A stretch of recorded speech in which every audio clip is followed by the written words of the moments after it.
Can't wait to watch the college football playoffs on New Year's Day. But before those two games kick off, we got a dandy of a game. LSU and Notre Dame also on New Year's Day. This game kicking off at 1 p.m. Eastern Time. Tigers and Irish, Matt. CGT opened LSU 3, 51.5.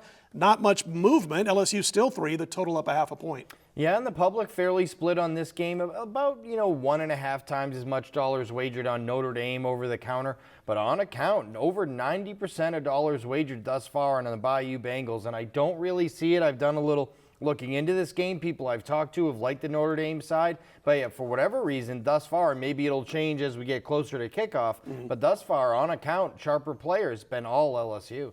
I'm watching what Eddie Orgeron did. You got to give him and the players credit because they lost to Troy. That could have, they could have just gone way off kilter and off the tracks. They kept them on track, and their only loss since then has been to the Alabama Crimson Tide. Got to give them credit for that. It's funny how things change in a brief amount of time because the reaction after the Troy game was, how much is this buyout?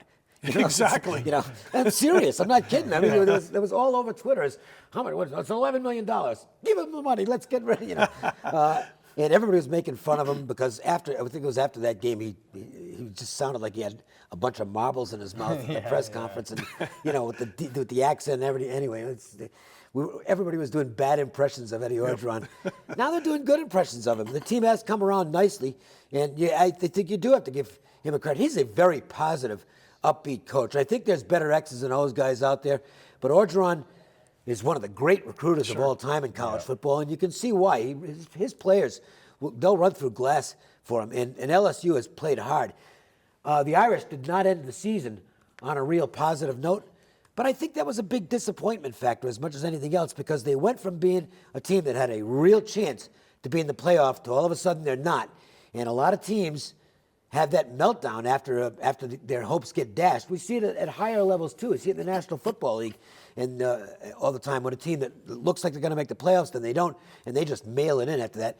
Notre Dame's had a lot of time to get things straight here. One thing they do have to do is get back to their identity, which they think they got away from a little bit late in the season. You are a running football team. Run the football. If it doesn't work early on, keep running the football anyway, because eventually that's what's going to either get you there or not. Notre Dame is not going to succeed throwing the ball all over the field at LSU. Glass and Tiger. I think it was an 80s band, Glass Tiger. I'm not kidding. Anyway, on to more important notes. That I don't know. That you don't know. It was a 60s band. I probably would. There you go. 6 straight covers by LSU, 4 straight spread losses by Notre Dame, and I love backing teams that are in Notre Dame situation when you go to a bowl game like that. First of all, the public sees the 6-0, the 0-4. They like to back that 6-0 team. Bottom line is, you mentioned it, Notre Dame's not a passing team. Neither is LSU, but I think Notre Dame could find more success running the football in this game. And when you really break it down, Matt, I mean, the win over Auburn for LSU was impressive, but the rest of the wins were really nothing special.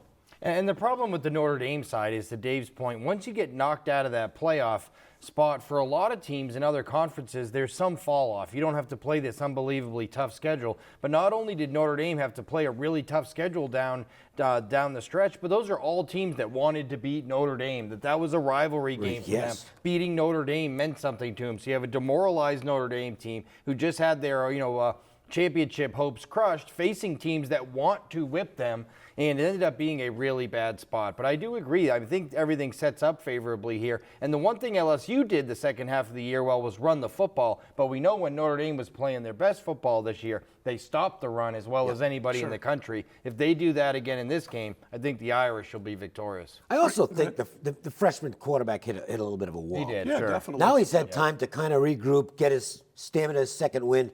Well, Notre Dame plays a better football game here than we've seen out of them. And we'll see if it's good enough for them to get past LSU. Sure. It's a unanimous thought here. We all like the points with the Irish in this one. Don't forget 3-day all access, $59 gets all 3 days from a capper of your choice. And don't forget, if you like these videos, click on the thumbs up button and subscribe to our YouTube channel. For Dave, for Matt, I'm Scott. Don't forget to check out Matt's picks, UFC 219, right here at WagerTalk.com.